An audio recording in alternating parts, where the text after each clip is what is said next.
Hello, and welcome to this next installment of our summer Ask the Pastor Q&A series.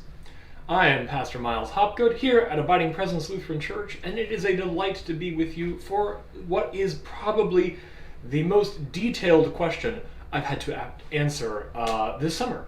Easily the one, I think, looking ahead at ones to come, I think I can say with confidence this week's will be the one that required the most background reading. But I promise to forgive the one who asked it because it is a really great question. So just a quick refresher for any of you who might be joining us for the first time because you happen to put the right or wrong keyword into YouTube and find your way here. This is a summer-long Ask the Pastor Q&A series where people got the chance to pelt me with whatever questions they wanted to ask, and I had the right, the duty, and the joy to try to give my level best of an answer to them. They range all over from questions about the Bible, church history, theology, ethics, worship, all sorts of things. And today we have one that definitely falls squarely right on the line between church history and theology. So without further ado, let me introduce the question for the week if you haven't seen it already. Pierre L. asks, how did Plato and Aristotle influence Christianity? I think I bear some ownership in the fact that this question got asked because I alluded to it about a year and a half ago in our Adult Ed series on the use of the means of grace. I was talking about the history of biblical interpretation, and I mentioned in passing that Plato and Aristotle had had immense kind of influence on the Christian tradition, but I didn't really say more. Someone remembered that, wanted to ask about it, and here we are. So, a few notes, because this talk today, this answer is going to go a little bit differently than the ones previously had. You will actually see a lot fewer slides, despite the fact that this requires a much more detailed answer. Because in trying to put this together, I quickly realized this could go on for hours if I really tried to do kind of diligence to the question, by going all the way down and really picking apart all the different influences these two important philosophers have had on the history of Christianity. So to try to keep this a manageable length, to not overextend myself, say something that I think would just lead to more confusion, because it was one of those things where the moment I tried to answer one question, it was like chopping off the head of a hydra. Two more would crop up that I felt I had to answer to make that complete. I'm just going to try to keep this very streamlined. And that means there's a couple things I'm not going to do today. The first thing is I'm not going to make a distinction between Plato and Platonism and Aristotle and Aristotelianism, because that would require me to both go into depth of what Plato's thought is like, what are some of the things that Plato said and came up with that Aristotle wrote and did, and how those things were interpreted.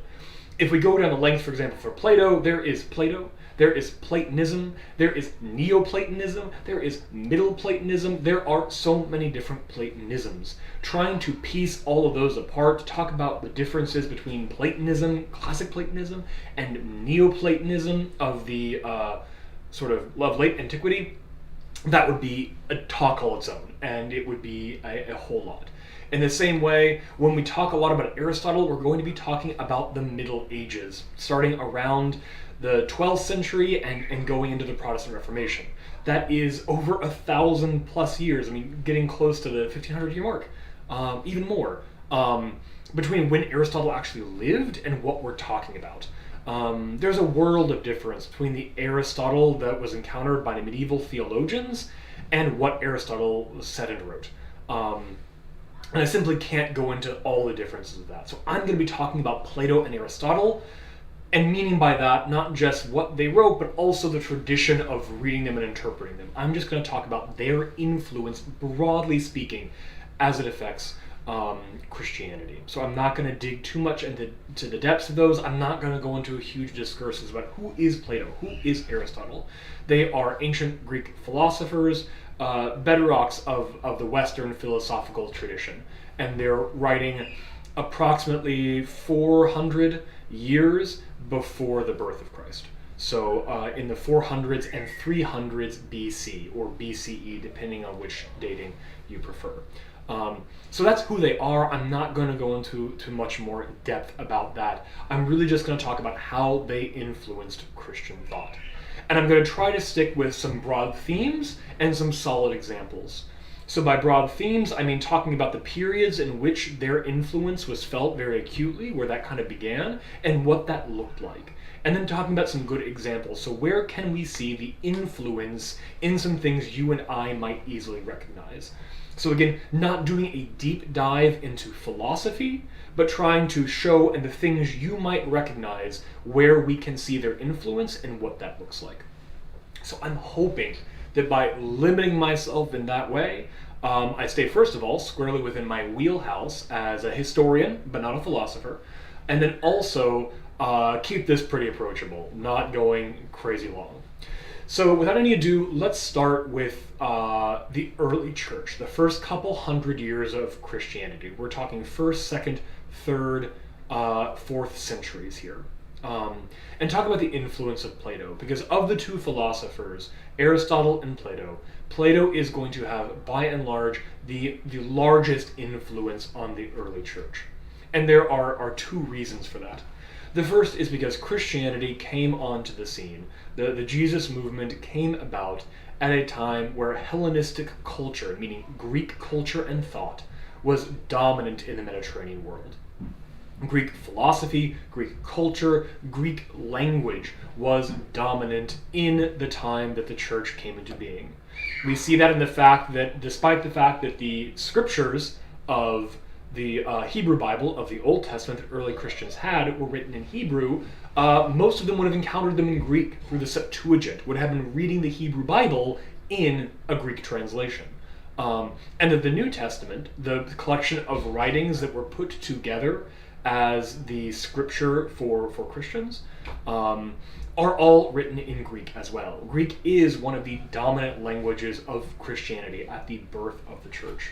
And as that would suggest, Greek culture, thought, influence had a huge effect on Christianity. Now, this wasn't particularly a Christian thing. Hellenistic culture also had a huge influence on the Judaism out of which Christianity developed. We can talk about Hellenistic Judaism at the time. Influence of Hellenistic thought, of Greek philosophy, and things like that, of Hellenistic culture, onto Judaism. So a lot of the things we're going to be talking about and seeing about when we talk about the influence of Plato are going to be true for the Judaism of late antiquity, just as they are for the Christianity of late antiquity. We will find that what Christians are doing when they deal with Plato, when they encounter and handle his thought, is going to be in a large part what Jewish people were already doing. There's a strong continuity between the two. So this presents kind of both the framework and the problem we have to deal with.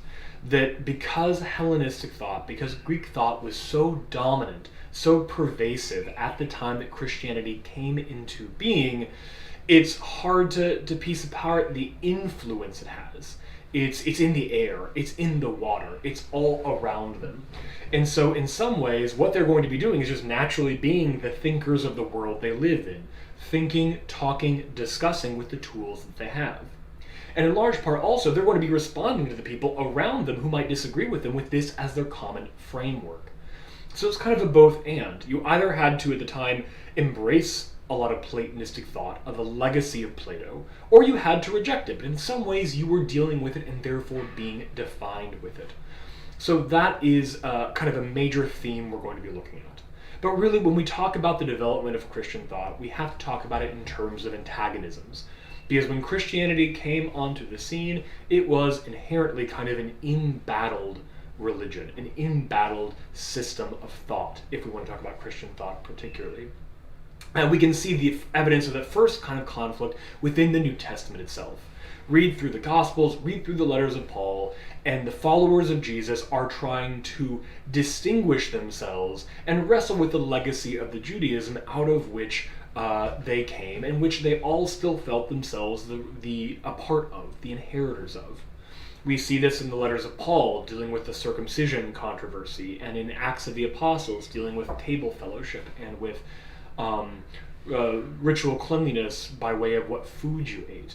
The early church, in so many ways, was wrestling with the legacy of Judaism, trying to figure out how Jewish do the followers of Jesus need to be. When Gentiles convert to this religion, do they need to, when they join, do they need to also become Jews, in a way? become circumcised, follow Jewish law, trying to relate that. So that's the thing you really see in the New Testament itself, this struggle within Christianity to define itself with respect to the Judaism it came out of, and the conflicts between the people who won't become Christians, who are Jews, right? The Jews who do not become Christians, which is the vast majority of Jews. The conflict over this kind of legacy, over the nature of the law, the ownership of this religion. The conflict we really don't see in the New Testament is the one we are going to be looking at today, which is the conflict between Christianity as a practice, as a religion, as a movement, and Christian thought as a way of thinking, as an intellectual tradition. The conflict between these things and pagan society culture and what we'll call pagan classicism here. So that is the kind of classic thought of the pagan culture, of the Greco-Roman, which is a problematic word, but the Hellenistic, the Greek and Rome thought of the time. So the first question we're going to look at is actually not going to be from a Christian perspective.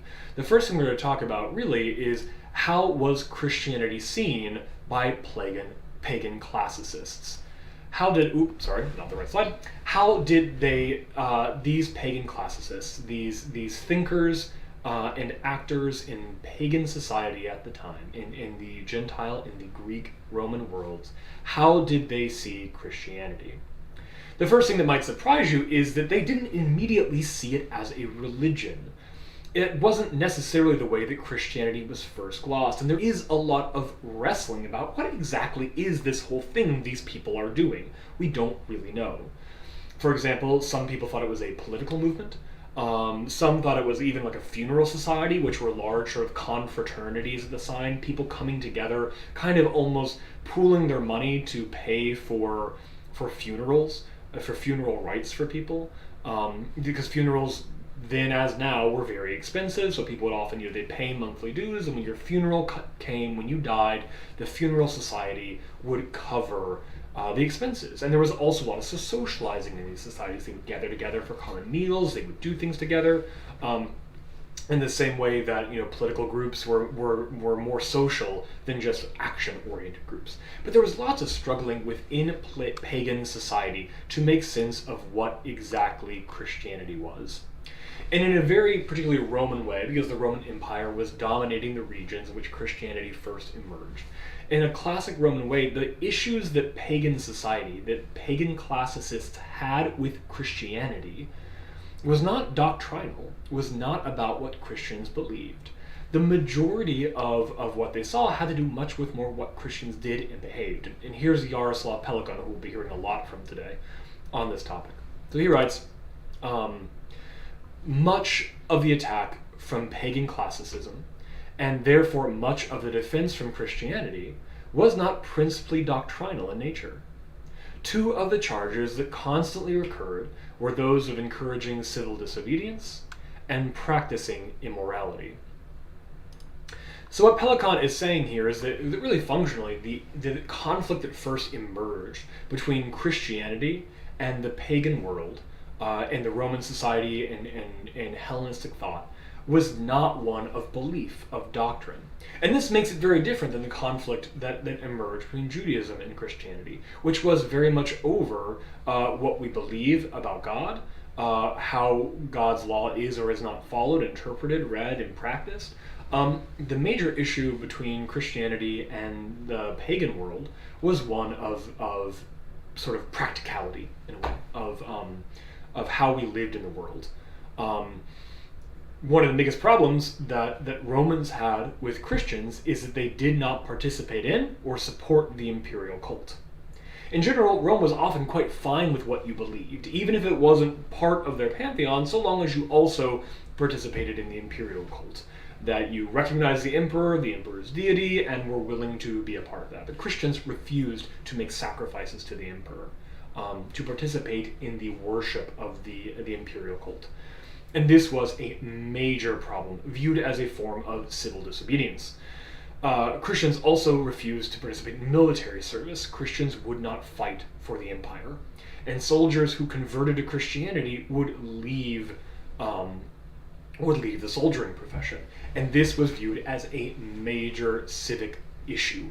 So this is one of the first ways in which Christianity and the pagan world kind of came into conflict. The second, what Pelikan refers to as practicing immorality, had to do with the way that Christian beliefs were often seen and understood. Christian practices were seen and understood by pagan society at the time. For example, one of the charges that were often levied against Christians was that we were cannibals, because we had this meal where we ate a body and we drank blood. So they referred to Christians as, they sort of hearing a little bit about what the Lord's Supper was, assumed it was some cannibalistic practice, that we ate bread dipped in blood. They accused Christians of incest, of having incestuous relationships between siblings, because Christians referred to one another as sister and brother, used sibling language even if they were married or unrelated. So they assumed that they're all marrying their siblings and things like that. So lots of things like that were some of the first issues that pagans kind of took up against Christianity, that were found within Roman, within Greek kind of thought, to be issues with Christianity. But eventually doctrinal things did come into there as well. One of the big issues that pagans took with Christians was accusing them of believing absurd myths, saying that Christians believed in absurd mythologies, which I know seems crazy to a Christian thinking about what we know today of Greco-Roman thought. But you have to remember, at the time of late antiquity, when Christianity comes onto the scene, in Hellenistic thought, there had been a lot of allegorizing of traditional religious works, of the lives of the gods, to be more allegorical, less read literally. So here again is Pelikan on this topic. So one doctrinal element in the pagan attack was the claim that the Christians taught absurd myths. Just when the leaders of pagan thought had emancipated their picture of the divine from the crude anthropomorphism of the mythological tradition, the Christians came on the scene with a message about one who was called the Son of God. So what Pelikan is saying here is that by this point in history, pagans had moved away from reading stories about Zeus taking on the form of a swan and sleeping with a woman and having a child with her as a literal story of something happened. They had turned all of this into allegory, as a way of speaking metaphorically about a deeper spiritual truth. So in some ways, the stories we think of, no one was reading from pagan sort of mythology, no one was reading that way at this time. And then all of a sudden, Christians come into the scene talking about Jesus being the literal Son of God. And they had to do a lot of defending and explaining that what they didn't mean was that God came down and slept with somebody, that it was a different sort of thing than that. But this is one of the ways in which pagans became to sort of very critical of Christianity, sort of started to engage it on a doctrinal level. Now there are other things I'm not going to get into quite so deeply about the pagan critique of Christianity this time. There certainly were critiques of things that I think we today would identify as core aspects of Christianity. The Christian concept of forgiveness, this idea of you're welcoming in the sinner, the reject, things like that, were heavily critiqued by pagan thinkers at the time as sort of reserving holy things for unholy people. It was viewed as very kind of backwards. But what we really want to understand too is, as this kind of conflict grew between them, especially as it moved more to being an intellectual conflict, less accusations of civil disobedience, though there certainly remained, those were a mainstay of this. How did this develop intellectually? Because this is where we're going to start to see the influence of Plato in these conflicts on Christianity. So the question we have to ask now is, how did conflict with pagan classicism influence Christianity? And to make sense of that, we have to understand just the importance and the dominance of Hellenistic culture and Hellenistic thought. Because ultimately, what's going to be the case is that Hellenism, Hellenistic culture, Hellenistic thinking, Hellenistic philosophy, all this stuff from Greek thought is really, along with, and probably only second to the Bible, the main source of Christian theology. So as Christians begin to form what they think about God, along with the Bible, which is going to be, of course, the Hebrew Bible and then the emerging New Testament, Hellenistic culture is the other dominant strain that is part of this. So here, Pelikan again to help cue us up. As the apologists, and these are Christian defenders of their religion, As the apologists came to grips with the defenders of paganism, they were compelled to acknowledge that Christianity and its ancestor Judaism did not have a monopoly on either the moral or the doctrinal teachings whose superiority Christian apologists were seeking to demonstrate. So what we mean here by this is that Christians acknowledged quite early and quite readily that many of the truths they believed in, many of the things they advanced as being true, were not proprietary, were not unique. That there were many things they thought were true, were right, about the world, about God, about divinity, about these things, that could already be found in other writings, particularly already in paganism. And so unlike today, where there are many Christians who I think feel the need to try to defend that everything good came from Christianity, anything outside of it could never have come, could not be good. Christians of the early church had very little reservation about acknowledging that they did not have a monopoly on moral or doctrinal teachings, that many of the things they thought were right to do and right to believe could be advocated for and found elsewhere, particularly within the pagan tradition. And that's really where we're going to start seeing Plato come in, because where Plato emerges as a figure in the development of early Christian thought is as an ally. There is a lot of appealing to Plato as a defense of Christian thinking and believing, because it turns out that a lot of what Plato had talked about, and especially in terms of ontology, which is kind of theories of being, and cosmology, kind of a theory of the universe and its existence, aligned really well with how Christians were interpreting the Hebrew Bible. And so Plato will be a major ally.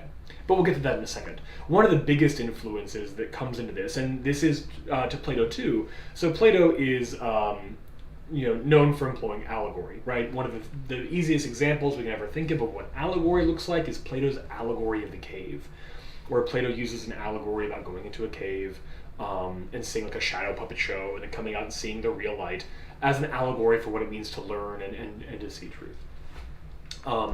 But allegory was a major staple of Greek philosophy, not just Platonism, across the board. It was a major activity. It's what the pagans had been doing to their own religious tradition, and it's what Christians began doing as well, following what their Jewish predecessors had done too. So Pagan, again, it was at least partially in response to pagan criticism of the stories in the Bible that the Christian apologists, like their Jewish predecessors, took over and adapted the methods and even the vocabulary of pagan allegorism. So Christians following Jews before them, Jews like Josephus, Jews like Philo of Alexandria, who had begun reading the stories and the accounts of the Hebrew Bible as an allegory to get around some of the less savory bits, because one of the main pagan complaints about the Hebrew Bible was, boy, all these people who were supposed to be really good, the heroes of the story, do terrible things.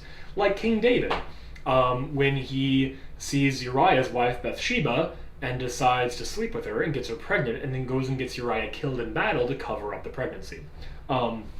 Right, David's supposed to be the hero of the story, but he does terrible things. Well, in defense of the scriptures as holy, many Jewish thinkers, like Philo, like Josephus, had already begun allegorizing many of these stories. And Christians, too, took up that work as well, adapting these methods and starting to use this vocabulary that was used in allegorizing in the pagan world to defend their own scriptures.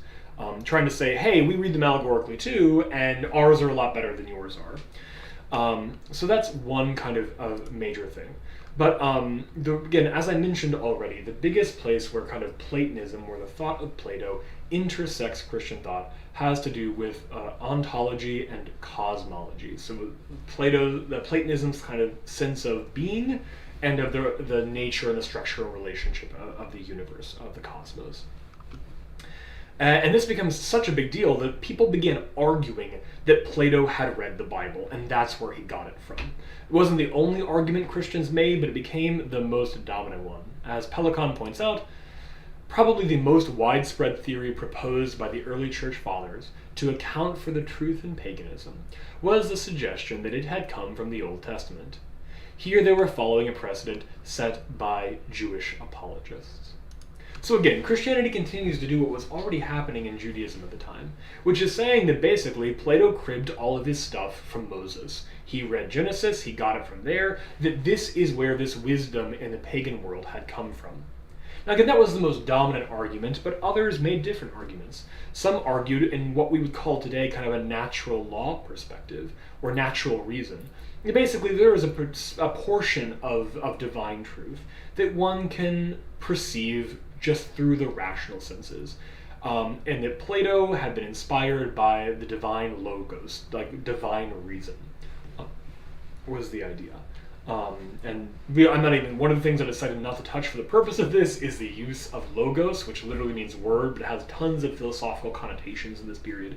The use of that word by Christians, because in Neoplatonism, I told you I was going to make a distinction, but in the Platonism of late antiquity, when Christianity comes onto the scene, there is a very operative concept of logos that certainly Christians are drawing on when they refer to Jesus Christ as the Word of God, the Word, big W, the Logos, are drawing on that. But again, it was a major thing with Plato that when Christians read him, they said, haha, here is confirmation about what we say about the universe in Genesis. And it's important to know that what you and I kind of think of about the origins philosophically of existence was not at all dominant at the time. And this is one of the distinctions we'll get into maybe a little bit later if we have time, but Plato and Aristotle do not agree on the origins of existence and the universe and things. Aristotle believed that basically that many things had always existed, right? That basically things had always been and always would be. There wasn't really a beginning and ending of things in the way that Christians did.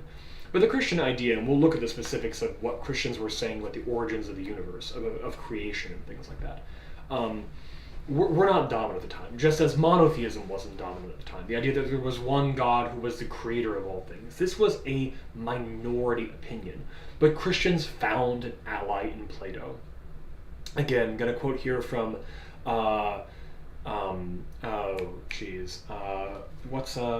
Diogenes Allen and Eric Springfield, their book, Philosophy for Understanding Theology. When they, Christian theologians, encountered Plato's creation story in Timaeus, they either said that Plato had read Moses, whom they supposed had written Genesis, or had received his knowledge by divine revelation. So this is just to kind of drive home how much alignment early Christians found in their own beliefs, their own interpretations of Genesis, of Christian scripture, of the Hebrew Bible, and what Plato had to say about creation. And to really drown us a little bit, I decided to break some of that down. So brace yourselves.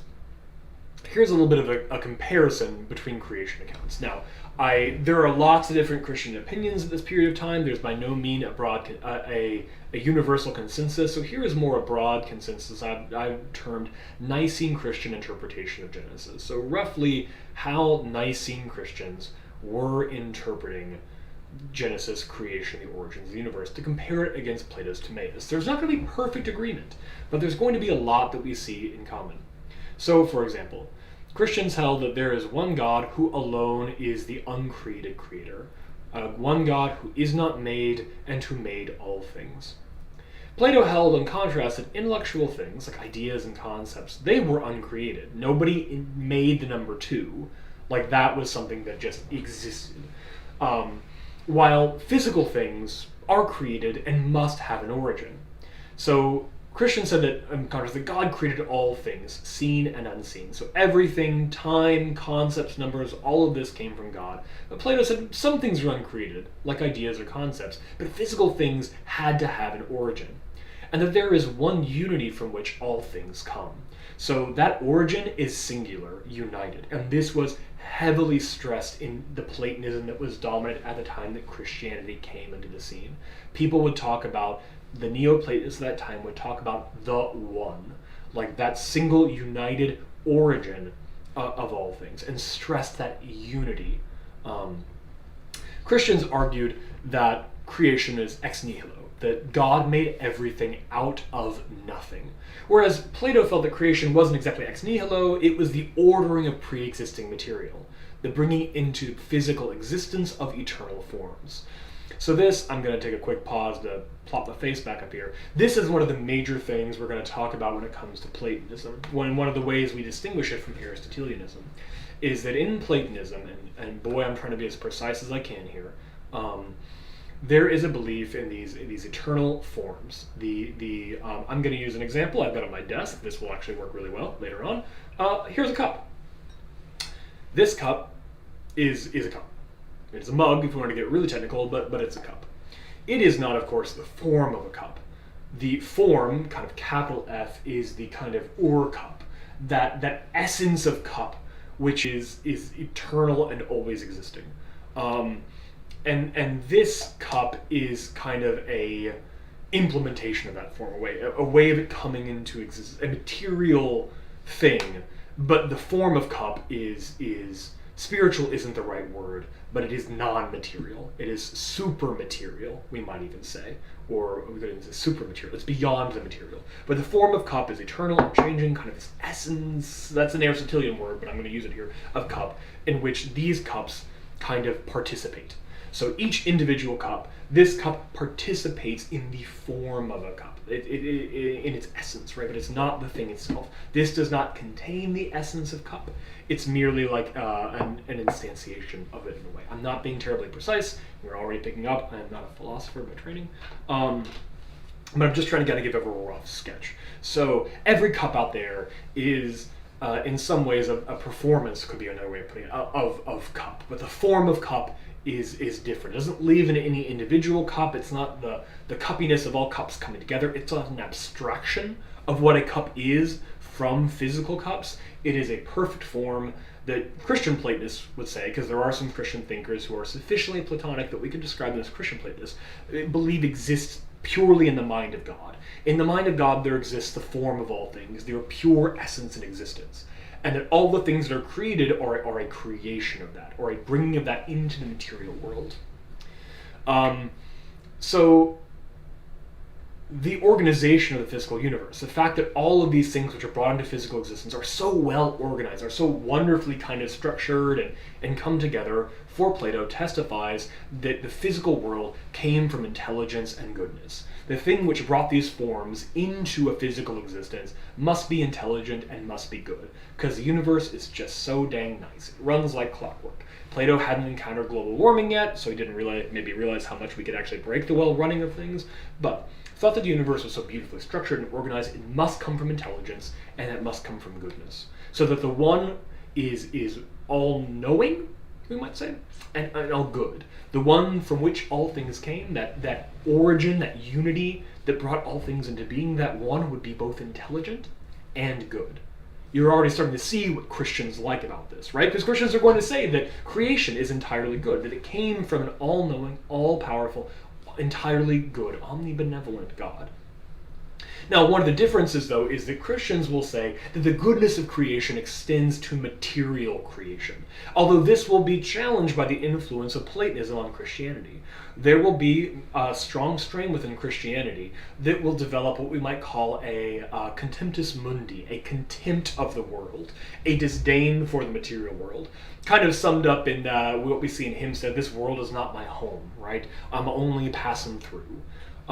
There's a bit of disdain for the material world in Christianity, but fundamentally, Christians read that when God called creation good, that everything about it was good. Whereas Platonism held that imperfection and evil exist in the world and are a part of the physical matter. That basically, some things got lost in translation. They just aren't, they get rusty, broken. They're not the physical. This cup is not the form of a cup. The form of cup would be mind-blowing. It would be, you couldn't drink out of it because it's not material, but spiritually if you drank out of it, it would be euphoric, let's say. But this cup pales in comparison to the form of a cup. This just can't hold a candle to in material or in form, to the form of a cup, to the ore cup, to the cuppiness of cups. We could say. It just can't live up to that. And that's a product of its physical matter. It's physical, it's lame, it's not going to live up to the form of a cup. So imperfection and evil are really a product of physical matter in Platonism, where Christianity still has a little bit of that sense of, well, God said what God made was good, and we have to call it that. So instead, Christians lean towards that imperfection and evil exist in the world and are the result of human sin, of us breaking creation. So Christians also believe in a soul, and Plato did too. Plato believed in the immortality of the soul. There was early Christian pushback to that idea. If early Christians were willing to admit that the soul was immortal, it was only as a divine miracle. But eventually Christians will come around, be kind of won over to the Platonist view that the soul is immortal. And here we have a small but meaningful distinction. The Platonists sort of held that the soul had fallen into a sensible world and must shun it in order to achieve its ultimate destiny of returning to the super sensible world. So I'm going to pull these slides back up. I realized I forgot to put them back up, and it might be hard to see. But so here we go. You'll see some of what I've been talking about. We're right around here. You can't see my pointer, about 1, 2, 3, 4, 5, 6 down on the right-hand side. So for Platonists, the soul had fallen into a sensible world and must shun it in order to achieve the soul's ultimate destiny of returning to the super-sensible world. So basically, to get beyond the material world, the soul had to shun the material world, had to, in a sense, detach from it in a way, had to pursue higher things. And this is different but quite germane to what Christians felt, which is that the soul had fallen in a sensible world and must be redeemed along with that world in order to be part of the world to come. So the soul needed saving in the world, right? And the whole world needed redeeming. This had to happen. But what we both align on, and this is where Platonism and Christianity are really going to jive, is that human life is a journey from this world to an ultimate reality. That there is something about this world as it is now which is a shadow of a greater one. It's transient, it's fleeting, it's imperfect and broken, but a better, higher, truer reality exists, and we are on a journey there. So this is some of where Platonism and Christianity are really jiving together. And again, it's hard in some ways to piece apart. We can look at Christian scripture and see where they're getting these ideas from. At the same time, it's hard to arrive at their particular articulation of them without recognizing the harmony between what Plato was interpreted to say in this period and what Christians were saying too. And it's hard to know, did they read the Bible this way because it was in the air? Did their reading of the Bible shift in this way because it was a way to connect to the world around them?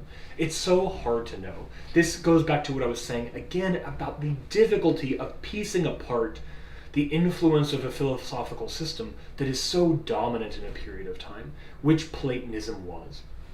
It was majorly influential in the world of the time. Early Christian thinkers found a strong ally in Plato. And we can even see this, not specifically about Plato, but in a larger sense, that early Christian thinkers didn't refer to themselves as theologians.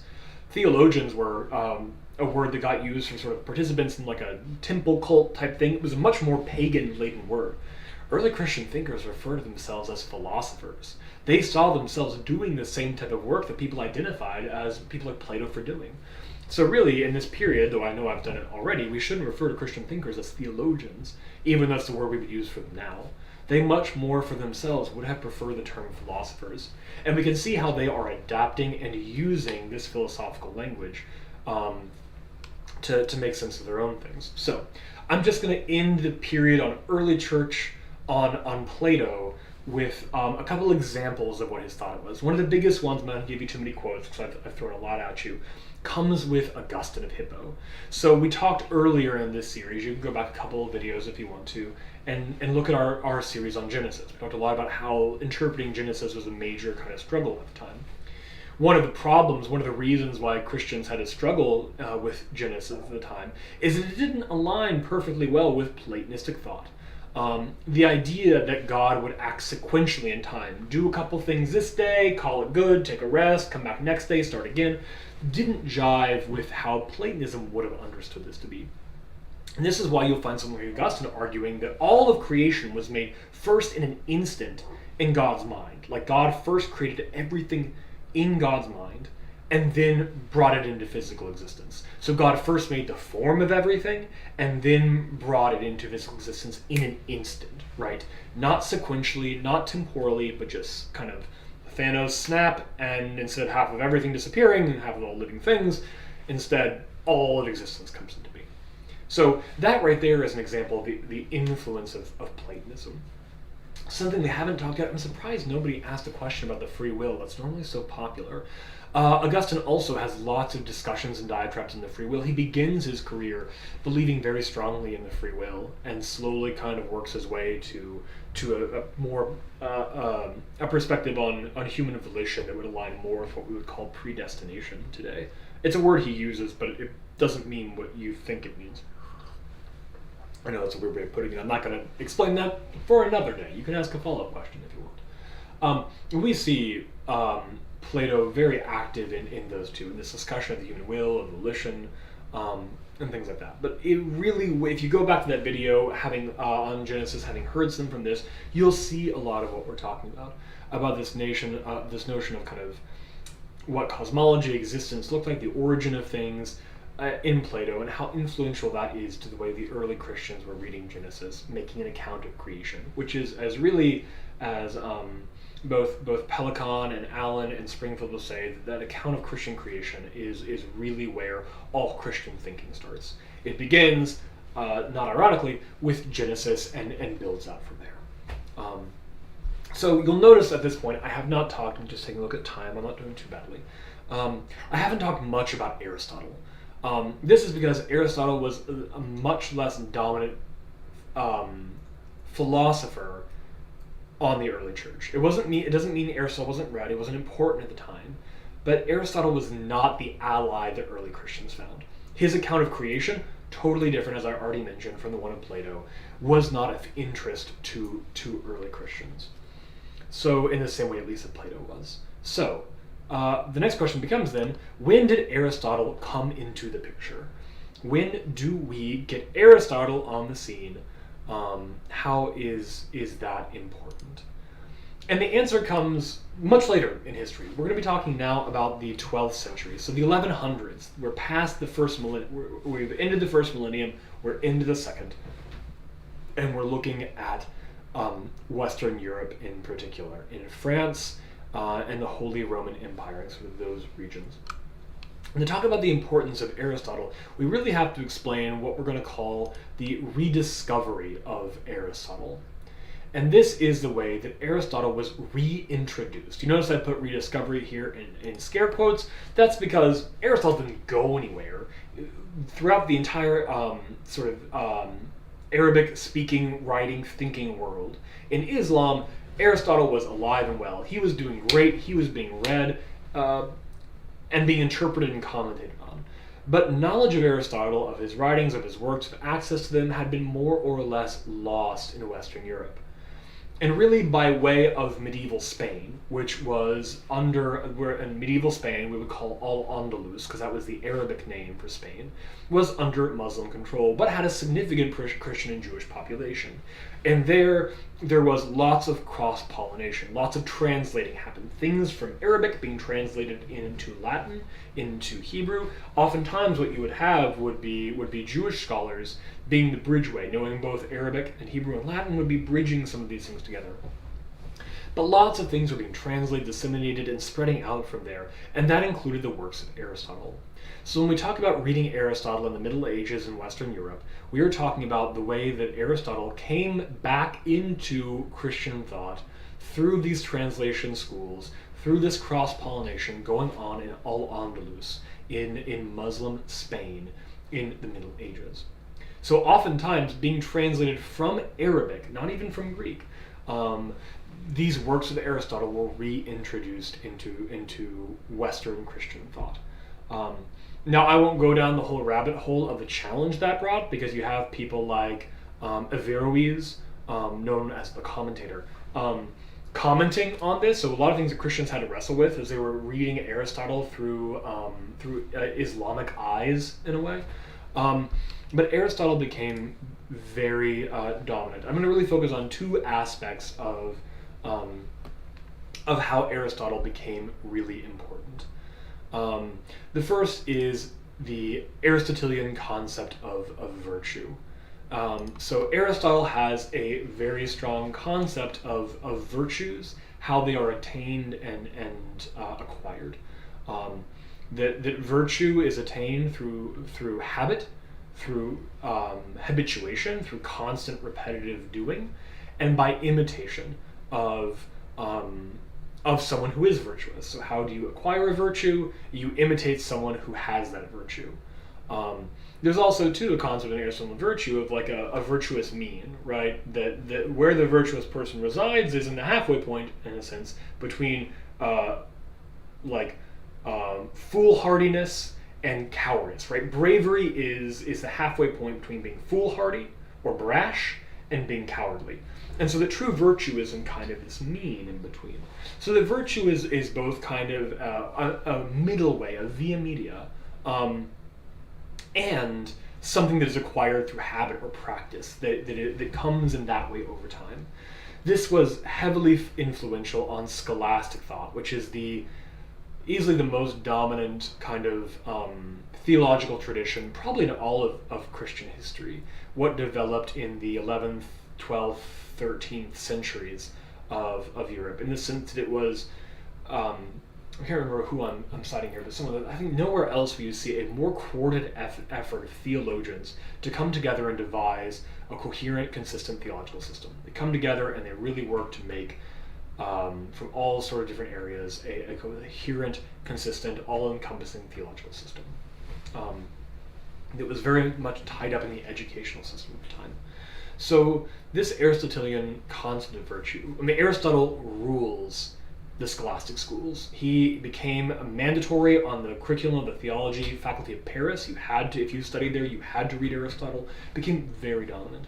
One of the things that was most habituated for them, became most important, was the Aristotelian concept of virtue, because it helped settle several theological problems that had emerged from the early church. And I'm trying to really paint in broad brushstrokes. I know it's so frustrating when you know somebody who could do this better. I should have brought a guest in for this part. They would have done a much better job than me. I know I'm being self-deprecating, but so for example, the relationship between faith and love, because we have all these problems in the New Testament where we talk about righteousness coming by faith, for example, in Romans, but also love as being the highest of all things. Whoever does not love does not know God, for God is love. Like, how do we relate these sort of things? Aristotelian concept of virtue, of virtues being habituated, all of these things became theological virtues. Faith was a virtue, love was a virtue, and it helped make sense of kind of what does save us, like what does salvation constitute, and it's faith being formed by love. So faith becomes a noetic, the believing, the knowing the things that are true, and then formed by works of love, right, turns into formed faith, saving faith. But this idea of how we acquire these virtues, obtain them, the ways scholasticism talks about virtue, faith as a virtue, love as a virtue, how love forms faith, things like this, is all related to Aristotelianism. This idea of what virtue is, how it is acquired, what its character and nature are, that comes from Aristotle. So that's one sort of aspect of this, the way that virtues become codified, a system of salvation begins to become clearer of understanding that. The other one, and this is probably the one that has the most influence on us today, in a certain sense, the most influence on a person in a pew, I will say, is Aristotle's distinction between accidents and essences. So the distinction of what is an accident and what is an essence. And I am going to do my darndest to explain this in a way that I think is sensible. And fortunately, and this is a little bit of a window into my life, I have the perfect examples on my desk, because I accrue a lot of coffee cups on my desk. You wonder why? I drink a lot of coffee. Cool. So I've got two different coffee cups. They're not the only coffee cups on my desk. They're just two good examples of coffee cups on my desk. So here are two coffee cups. Now remember when we talked about Plato, that there is a universal kind of form out there of coffee cup. Aristotle said, no. That kind of the essence of coffee cup doesn't live off in the ether, what Christians are kind of in the mind of God. It lives in every single cup. Every cup has within itself the essence of cup. It participates in cuppiness. Each of these cups contains within itself the essence of what it means to be a cup. But we have a problem, right? Both of these cups are different. Like this one is white and fairly unadorned. It's got a little maker down there, but that's it. This one is blue. It's speckled. It's got a mountain on the front, right? It's got a big chunky handle. This one's handle is quite delicate, right? These cups are very different from each other. How do but yet we both know they're cups. Like if I handed these to you, you know this is a cup, you know this is a cup. And yet in so many ways they look nothing alike, right? And in the same way, I've got this glass of water, you know this is not a cup, or like a mug, right? But you know this is a mug, right? We know they're different. How do we know? But when we start trying to explain them, like how do I know that this is that? We start having some challenges, right? How do we make them different?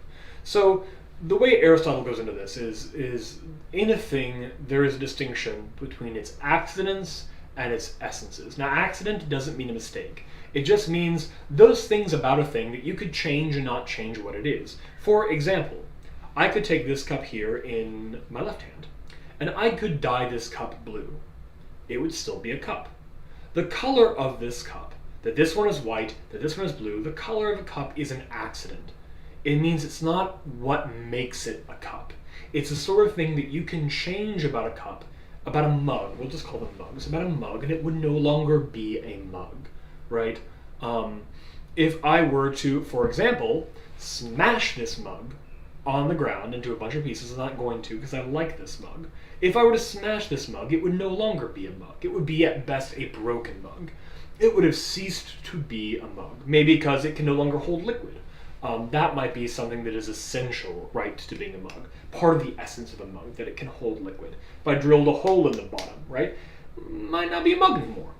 If I were to burn this mug and reduce it to ash, it would not be a mug anymore. And this is the importance of, this is what makes the accident and the essence of a thing different.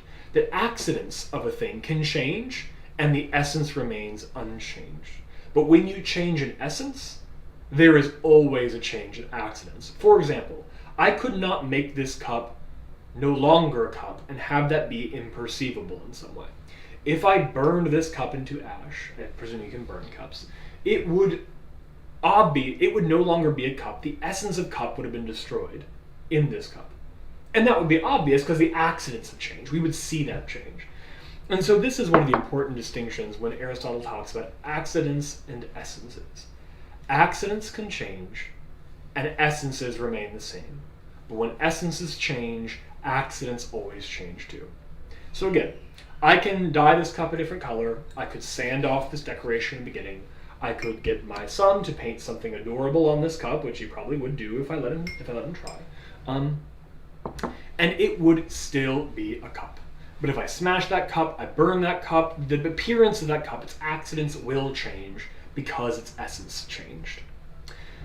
Making some sense, right? And this has all to do with the way and the fact that essences are contained within a thing, right? The essence of a thing is in this thing. It's not off in the ether out there. It's here in this cup.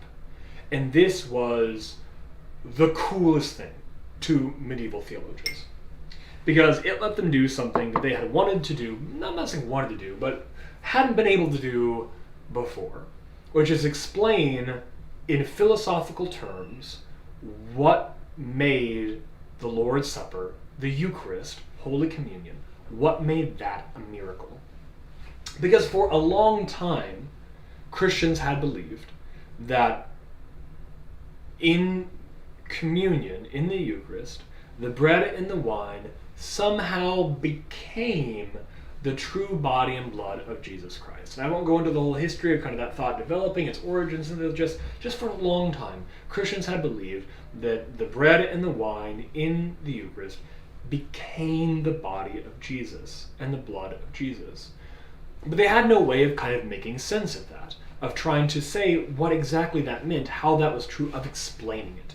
And this distinction between an accident and an essence gave them the explanation not only for what happened, but why it was miraculous.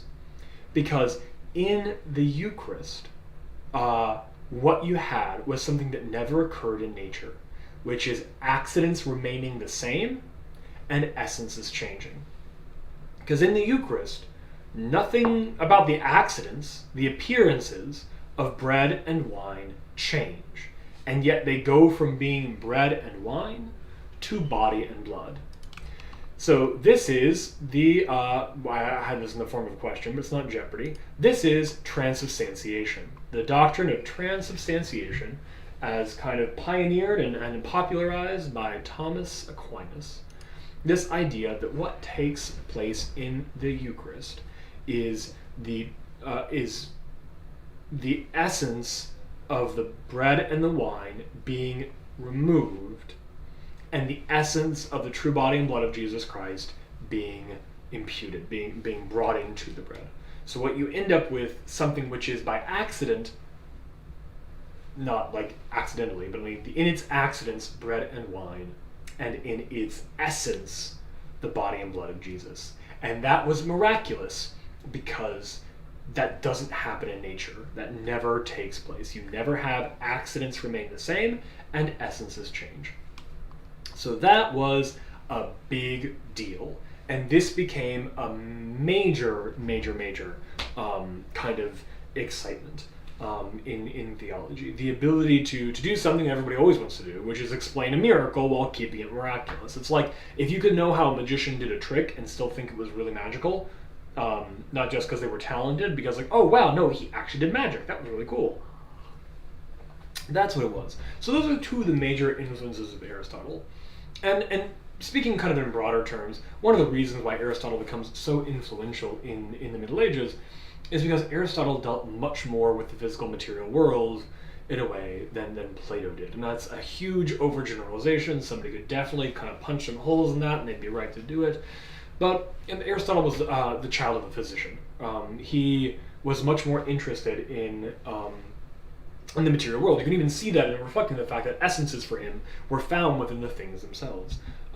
This interest in that. And that felt, he becomes, for example, I'm not going down this rabbit hole, but like the relationship between nature and grace. The idea that what God does to be active in the process of salvation in the human life is to infuse nature with grace, is in large part indebted to an Aristotelian system. So I've let me just, as kind of some final remarks, pick up on a few of the things I skirted over when I talked about this. So I made it sound like in this conversation that Plato kind of went away, and that's not true. We still find an enduring legacy of Platonism into Christianity through figures like Pseudo-Dionysius, the Areopagite, Boethius, his Consolation of Philosophy, into the Victorine school. I think you could even say that remains like definite Platonic influence. The problem is in some way that Christianity kind of swallows Platonism whole. As the pagan world diminishes and there ceases to be a pagan kind of classical thought to engage with, the Platonism that Christians are left with is a Plato they absorbed. There's not another type of Platonism out there to really wrestle with. So Plato continues to be influential, but it becomes harder and harder to distinguish Platonism from Christianity. We won't really see that resurge, and this is a thing I'm not going to touch, until the Enlightenment. Well, a little bit with the Renaissance, with the rebirth of classical thought, but really until Enlightenment. It won't be until then that Christianity, in a way, has to re-engage with what we'll call then neoclassicism, right? A revival of classical philosophy and thought that sees itself challenging Christianity.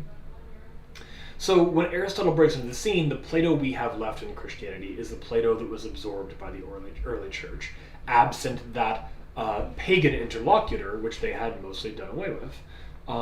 Whereas Aristotle comes into the scene and kind of it gets to be a fresh other, and a major source of controversy too. So one of the ways that Christianity, that Aristotle influenced Christianity that I haven't talked about is, and won't get too much into, is the fact that Protestants identified the influence of Aristotle on Christian theology as one of their major objections with Roman Catholicism. One of the major thrusts of the German Reformation, of the theologians like Martin Luther, of Philip Melanchthon, even to extent radical reformers like Andreas Bodenstein von Karlstadt, Johannes Coparius, Martin Bucer, I think, was pushing back against the influence of Aristotle on Christian theology. You get such delightful parts of Luther, for example, he's always the most colorful of these figures, complaining about how Aristotle doesn't know a damn thing about rainbows. Pardon me, he said it, not me. In complaining all in all about this kind of corruption of Christian theology by virtue of Aristotle's influence. Because Luther, for example, opens up one of his seminal works, on the freedom of the Christian, by saying that not a few people have mistakenly, in the implication there, being accounted faith as a virtue. Right, one of the biggest things in Martin Luther's theology is pushing back on this idea that faith is a virtue that you accrue through habitation. That what it means to be a person is, not a person, but a saved person, to be a Christian, is to habituate yourself to Christian virtue.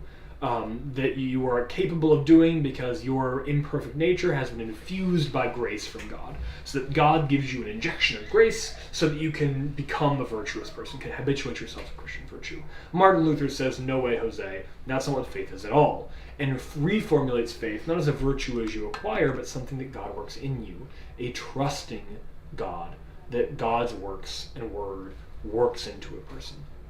But that is, in a major way, a pushback to the way that faith was understood through an Aristotelian sense of what it means, what virtues are, and how they are acquired.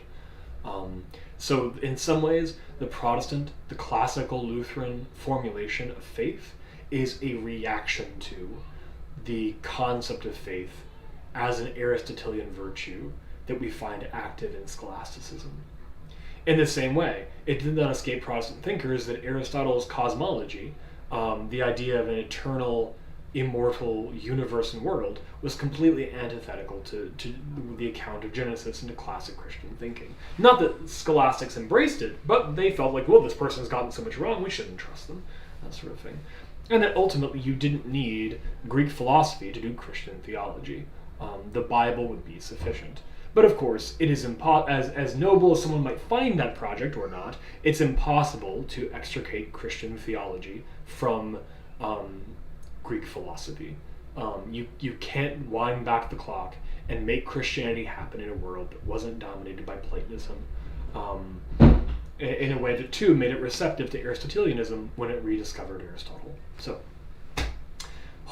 I'm going to stop there. There's so much more that could be talked about. There's so much I want to go back and say more on, but that's not the point of these. Just to try to sketch in broad strokes what some of this relationship is like. So what I'm going to do now to wrap this conversation up here now is to give you some further reading. So some things that I think if you want to dive deep in this topic in a way that I never could have covered in this time without, designing an entire curriculum, quite frankly, here are some things I would recommend reading. I think perhaps the best book you could start with is Philosophy for Understanding Theology. It's in its second edition. It's by Diogenes Allen and Eric O. Springstead. I wrote Springfield in the slides. That's my mistake. It's Springstead. So this is a book that is going to feel rudimentary to you if you are a philosopher. So if you are well versed in philosophy, this will seem elementary to you in how it treats. And that's not bad, right? I'm just saying it will be introductory, elementary on things like what Plato says, what Aristotle says, things like that. But even if you have that strong background in philosophy, it will be very valuable for seeing how that philosophy finds its way into Christian theology, where the points of connection are, the points of cross-pollination, how they come together. And so in some ways, even though this is a book that will feel rudimentary to philosophers, if you are well versed in philosophy, it will be a very easy read, kind of drawing the lines for you from philosophy to Christian theology. If you are unversed in philosophy, it is still a good book. It will just be a harder read because you will both be learning something of these classical philosophies and also trying to make the connections to Christian theology. But still an excellent book to recommend. This is, though, the book to end all books. If there is a form existing in the mind of God of the history of Christian thought, it is Jaroslav Pelikan's The Christian Tradition. This is a 5-volume series, monstrous in its shape, but the first one for this question is the one you're interested in, the emergence of the Catholic tradition. Now you could also go to volume 3, which deals with medieval Christianity, and look at that too if you want to understand more of Aristotelianism. But the emergence of the Catholic tradition from 100 to 600 is the book to end all books to understanding the development of Christian thought. It is, I'm not saying it isn't old at this point, it's bringing on 50 years, I think, if it hasn't quite crossed that threshold, but it remains a work that cannot be paralleled. It is the book to start with if you want to begin a serious understanding of Christian thought, of the Christian tradition, is to go there. The other book, though, that kind of walks on us halfway, I would always recommend the work of Robert Louis Wilken. And here are two books, too, that are helpful, particularly for that earlier part of the narrative. The first is The Christians as the Romans Saw Them, trying to get a perspective of what Christianity looked like to people who weren't Christians. It's always invaluable to see Christianity from outside eyes, and The Christians as the Romans Saw Them is a wonderful tour through the source evidence we have from non-Christian eyes into Christianity and what they thought it was all about. Just a wonderful, interesting read. If you want to see what people thought Christianity was who weren't Christian in the early church, great book to start with. And then his book, The Spirit of Early Christian Thought, is another excellent primer on early Christian thinking. It is not as comprehensive or as deep as Pelikan's book, but it's more thematically put together and will be a lot more approachable. So, would highly recommend. And that will bring our series to an end for today. I know there's a lot more to talk about, and the good news is there's a chance to do that. If you want to sit down and hash this out more, come join us at 6:30 p.m. on Zoom. The link is in the description of this video, and we can talk more about this. I'm hoping at least one person shows up who knows more philosophy than I do, so we can really dig into this, but it'll be a great time to come together and chat. I will be on vacation next week, so there will not be another Q&A next Wednesday, but we'll return 2 weeks from today with another installation of the series. Until then, thank you so much for joining today. Have a wonderful time, and I'll see you when I see you. Bye.